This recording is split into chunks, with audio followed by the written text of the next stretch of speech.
دورة الماء في الطبيعة.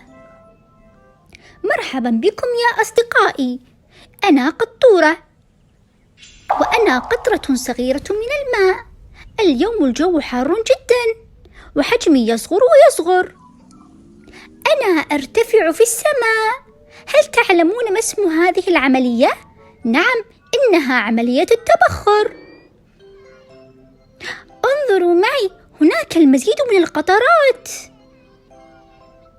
الجو بارد هنا، يعجبني ذلك كثيرا.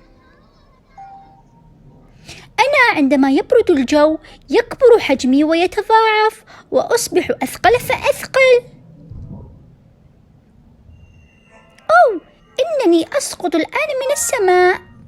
هل تعلمون أين أنا؟ نعم، أنا في النهر، وهؤلاء قطرات أخرى تتساقط. ترى أين أنا ذاهبة؟ أوه، إنه شلال.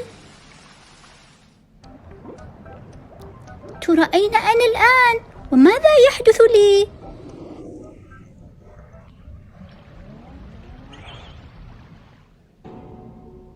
يا إلهي، المكان مظلم هنا.